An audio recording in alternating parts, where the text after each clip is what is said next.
Ежегодный фестиваль, названный в честь главного коми-блюда Шаньга-фест, стартовал сегодня.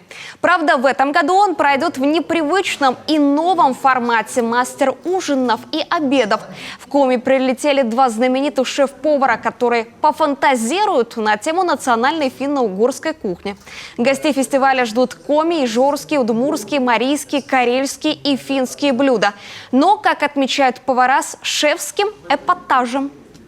Первое блюдо это будет карамыч. На гороховой оладьи я сделаю с демиглясом куриную мякоть растомленную и с курицей, которую вы знаете, наверное, по советским прилавкам. Это не бройлер сладкий, а такая, знаете, синяя несушка. Давайте там, так, если честно, правду говорить, которая варится 4 часа. Но бульон будет настолько ароматный, что кто-то даже будет плакать, когда он будет вариться.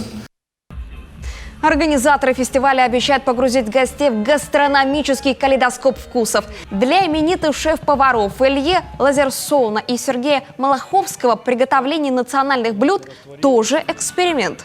Удивить коренных жителей Коми теми же шаньгами нелегко. Придется добавить творчество. Я считаю, что я не имею морального права приезжать в Коми и учить здесь, так сказать, аудиторию и специалистов, и любителей готовить их собственную еду. Для этого нужно быть носителем или хотя бы очень четко, хорошо изучить локальную кухню, местную кухню для того, чтобы ее готовить.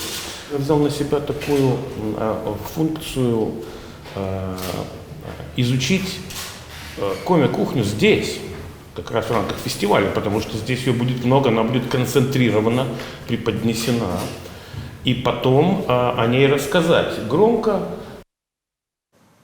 Фестиваль будет проходить в лучших ресторанах столицы. Кроме дегустации блюд, яркой обещает быть и культурная программа.